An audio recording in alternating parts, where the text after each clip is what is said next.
Hey everyone, and welcome to another deep dive. Today we're going to be exploring a topic that could totally change how the global landscape looks. You ready for this? I am. Okay, so we're talking about the upcoming BRICS Summit in Rio and the possibility of them launching a BRICS currency, like one that would rival the US dollar. That's right. Big stuff. You wanted to know what all the fuss is about, so we've got two sources we're going to dig into today. One is an article all about the summit itself, and then we've got this really interesting opinion piece that analyzes how Trump's reacting to this whole BRICS currency thing. It's definitely a fascinating time to be watching what's happening in global finance. I mean, just the fact that we're even talking about this. Right. It says a lot about how the balance of power is shifting, globally. Yeah, absolutely. Okay, so let's give everyone the rundown. The BRICS Summit, Brazil, Russia, India, China, and South Africa. It's happening July 6th and 7th in Rio. Okay. And this isn't my first time at the rodeo. This is their 17th summit. But what's really interesting this time is the guest list. They've got Iran, Egypt, the UAE, Saudi Arabia, all officially part of the BRICS crew now. Interesting. And we've got countries like Turkey and Malaysia. They're kind of like waiting in the wings, ready to join the party. This expansion, it makes you think. It feels like there are a lot of countries out there, particularly in the global south. Yeah. They're looking for something different than what the Western-led system's offering. It's not just about economics, right? Right. It's bigger than that.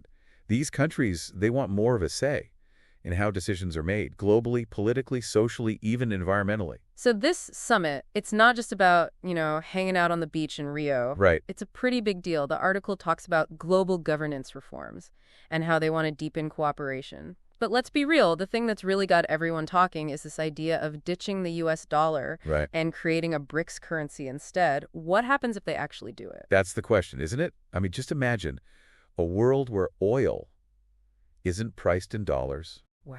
where international loans, they're not issued in dollars, Yeah. where central banks around the world, they start moving their reserves away from the U.S. dollar. It could have massive economic repercussions for the U.S. Okay, so not exactly a pretty picture for the U.S. The opinion piece we've got, it talks about how Trump's reacting to this whole de-dollarization thing. And let's just say he's not exactly thrilled. Right. I mean, he basically said he'd hit any BRICS nation with a 100% tariff if they even try to mess with the dollar. Well, that tells you how seriously they're taking this. The U.S., that is, Right. even if his approach, well, let's just say it's classic Trump. Yeah, that's one way to put it. But explain this de-dollarization thing for people who might not be totally familiar with it. Sure. So basically, it means countries would rely less on the U.S. dollar for international trade and finance. It's like saying, hey, we didn't need you, dollar. And the interesting thing is, the author of this opinion piece argues that Trump's, his aggressive tactics, they might actually backfire and push these countries even further away and speed up their efforts to create their own alternatives. It's kind of like if you try to force someone to stay in a relationship when they've already decided to leave. I like that analogy. Makes you wonder why they're looking for the exit in the first place. Exactly. I mean, it can't all be about Trump, can it? There's got to be something more to it. The opinion piece actually points to China as being the main driver behind all of this. Oh, yeah. So what's their game plan here? They've been playing the long game. They've been using their own currency more and more, the yuan, for settling international trade. Mm-hmm. They're building these alternative financial institutions like the Asian Infrastructure Investment Bank.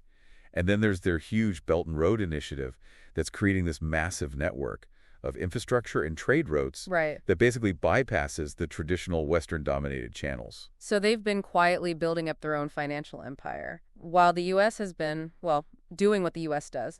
Exactly. But here's the question. Why is moving away from the dollar such a big deal? What does it really mean for everyday people? Yeah, for you and me. Right. I mean, think about it. A weaker dollar. It could mean the stuff we buy from other countries gets more expensive, leading to inflation. Right. And if you've got savings, and they're mostly in dollar-denominated assets, Yeah. their buying power, it could go down. Okay, now you've got me thinking. This isn't just some abstract geopolitical game. It sounds like it could have real-world consequences for everyone. Absolutely. But hey, it's not all doom and gloom. Okay, good. Some experts actually say that a move away from having a single dominant currency, like the dollar, Right. it could lead to a more stable global financial system in the long run. So instead of putting all our eggs in the US dollar basket, we might end up with a more diversified portfolio of currencies. You got it. It's like diversifying your investments. You spread the risk, Yeah, and potentially make things more stable. Of course, a shift like that, it wouldn't happen overnight. right. There would be challenges, adjustments. Absolutely. It sounds like we're at a turning point when it comes to global finance and this BRICS summit. It could be a huge part of that change. It could be. but we've only scratched the surface here. We have. There's still so much to unpack, like who stands to win or lose in this whole scenario. Yeah, that's a big one. So we've been exploring how this shift away from the US dollar could really change the game in global finance. But let's dive a little deeper into the players. We've talked a lot about China, but what about the rest of the BRICS nations? Are they all onboarded with this whole new currency thing? Well, it's not quite that simple. It's not like they're all just marching in lockstep. Each country, they have their own reasons for being interested and their own concerns. Okay, that makes sense. Take Russia, for example. They've got all these nations from the West, right? Right, okay. So for them, a BRICS currency could be a way to kind of sidestep those restrictions, strengthen their ties with other countries that aren't, aligned with the West. So for Russia, it's partly about, like, giving the West a bit of a pushback?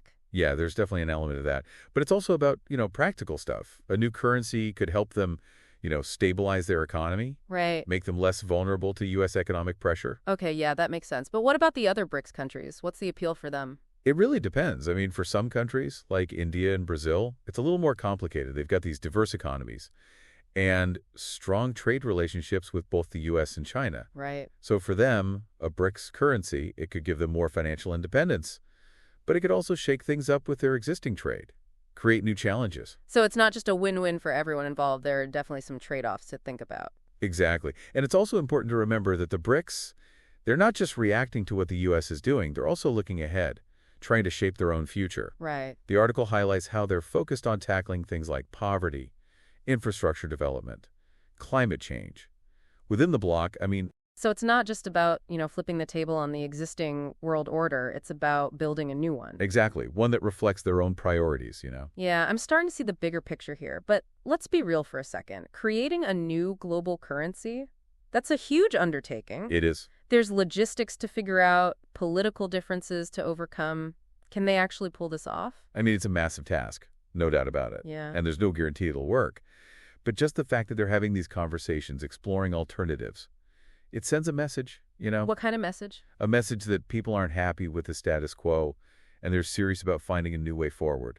The opinion piece we've got, it's pretty blunt. It argues that the U.S. has basically been its own worst enemy when it comes to the dollar's future. Like all the sanctions and tariffs, they've actually backfired, eroded trust, pushing other countries toward these alternatives. Yeah, and that's an important point. The dollar's dominance, it's always been based on trust, right? Trust. Trust in the U.S. economy.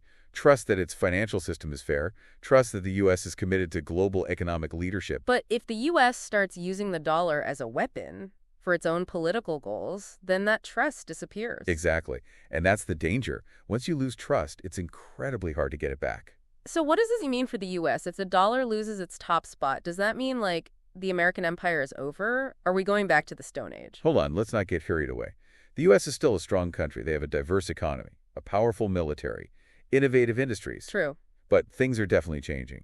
And the U.S. can't just assume it'll always be on top. So it's not necessarily game over, but it's a wake-up call. Exactly. It's like, sticking with that relationship analogy, it's time for a serious talk about what everyone wants. Right. The U.S. needs to rebuild trust. Yeah. Figure out how to cooperate, find a way to work with everyone else in a world where power is more spread out. That sounds like a smart approach, but also incredibly difficult with the way politics are these days.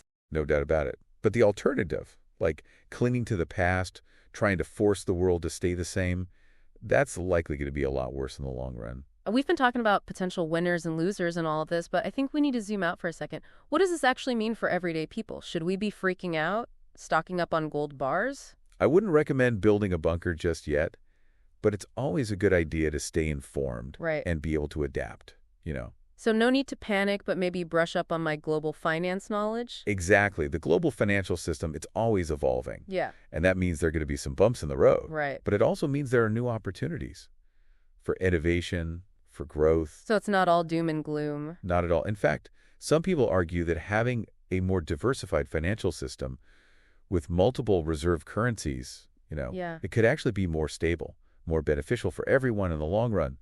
It means less reliance on just one country's economic policies. Right. And potentially a more level playing field for global trade. So it's not just about who comes out on top. It's about creating a system that works better for everyone. That's the idea, anyway. Of course, the reality might be a little messier.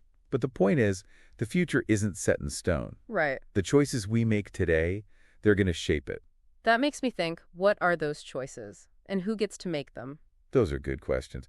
Maybe it's time to shift gears a bit. From the big picture down to the nitty-gritty. How could this all impact, businesses, consumers, individual investors like you? Okay, so we've talked about this potential huge shift in the global financial system, from the high-level stuff like global power dynamics down to like what's motivating these BRICS nations. But let's bring it home now. What does all this de-dollarization talk actually mean for, our daily lives? What does it mean for businesses, for consumers, for investors? That's where things get really interesting, because the impact could be felt in so many different ways. Let's start with businesses, okay? For companies doing business internationally, a move away from the dollar could mean they're dealing with more currency risk. Right. Transactions could get more complex. They might need new ways to manage that risk, and they'll definitely need to be more savvy about foreign exchange markets. So businesses would have to get more flexible, more adaptable.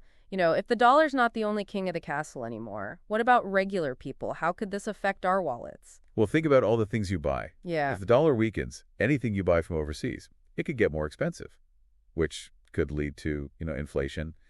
And if your savings are mostly in dollars, right, their purchasing power could go down. Okay, that's kind of scary. Makes you realize how connected we all are to this global economy.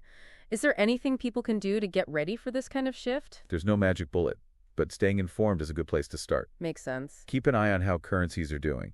Diversify your investments. Think about holding assets in other currencies. And maybe even, brush up on your global economics knowledge. Knowledge is power, right?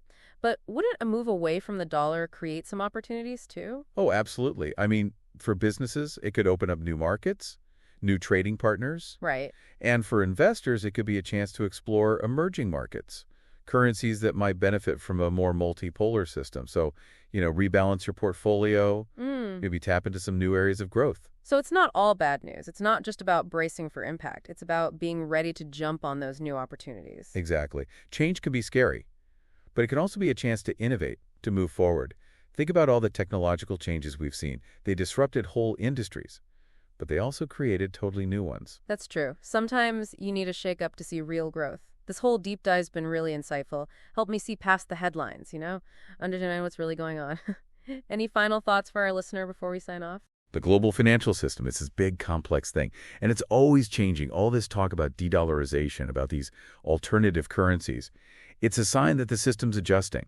The best thing you could do is stay engaged, stay curious, keep asking questions. Good advice. I think we've given our listener a lot to think about. We've gone from this BRICS Summit in Rio to what a de-dollarized world might look like, right down to how it could affect your everyday life. Remember, the future isn't set in stone. It's being shaped right now, and we all have a part to play in understanding these changes. Thanks for joining us, and until next time, keep diving deep.